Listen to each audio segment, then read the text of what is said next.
आप देख रहे हैं बीजापुर समय। मैं आपके साथ खलील कलादगी। लोकसभा चुनाव 2019 बीजापुर मतक्षेत्र से बीएसपी उम्मीदवार एडवोकेट श्रीनाथ पुजारी ने आज शहर के डीसी ऑफिस में लोकसभा चुनाव के लिए अपना नामांकन दाखिल किया।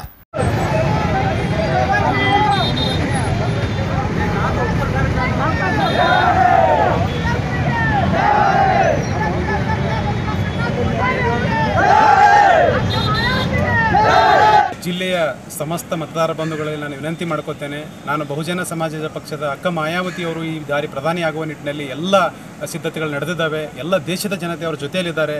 ಅದೇ ರೀತಿ ವಿಜಯಪುರ ಜಿಲ್ಲೆಯಲ್ಲಿಯೂ ಕೂಡ ಈ ಏನಪ್ಪ ಈಗಿರ್ತಕ್ಕಂಥ ಎಂಪಿಗಳಾಗಿರ್ಬೋದು, ಈಗಿರ್ತಕ್ಕಂಥ ಹಾಲಿ ಎಂಪಿಗಳ ಮೇಲಿನ ರೋಷದಿಂದ, ಯಾಕಂತ ಕೇಳಿದ್ರೆ ಅವರು ಯಾವುದೇ ಅಭಿವೃದ್ಧಿ ಪರ ಕೆಲಸ ಮಾಡಿಲ್ಲ, ಅಭಿವೃದ್ಧಿಗೆ ಅವರು ಪೂರಕವಾಗಿಲ್ಲ ಅಂತಕ್ಕಂಥ ಒಂದು ಏನು ವಿರೋಧ ಇದೆಯೋ ಆ ವಿರೋಧಿಗಳೆಲ್ಲರೂ ಕೂಡ ನನಗೆ ಸಪೋರ್ಟ್ ಮಾಡೋದಕ್ಕೆ ಮತದಾರರು ಒಂದು ರೂಪದಲ್ಲಿ ನನಗೆ ಬೆನ್ನು ಹತ್ತಿದ್ದಾರೆ.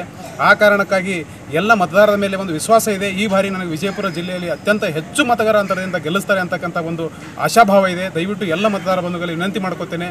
ನಾನು ವಿಜಯಪುರ ಜಿಲ್ಲೆಯ ಬಗ್ಗೆ ಹಲವಾರು ಕನಸುಗಳಿದ್ದಾವೆ. ಅಭಿವೃದ್ಧಿ ಪಥದಲ್ಲಿ ಸಾಗಿಸುವ ನಿಟ್ಟಿನಲ್ಲಿ ನಾನು ಈ ಚುನಾವಣಾ ಕಣದಲ್ಲಿದ್ದೇನೆ. ಅತ್ಯಂತ ಉದ್ಯೋಗದಿಂದ ನಿರುದ್ಯೋಗದಿಂದ ಬಳಲ್ತಾ ಇರತಕ್ಕಂಥ ವಿಜಯಪುರ ಜಿಲ್ಲೆಯ ಸಮಸ್ತ ಯುವಕರಿಗಾಗಿ ನಾನು ಇಲೆಕ್ಷನ್ ನಿಂತಿದ್ದೇನೆ.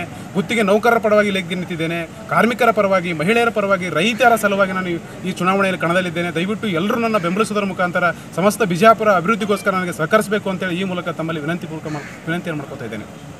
और खबरों के लिए जुड़े रहिएगा आपके अपने चैनल बीजापुर समय के साथ।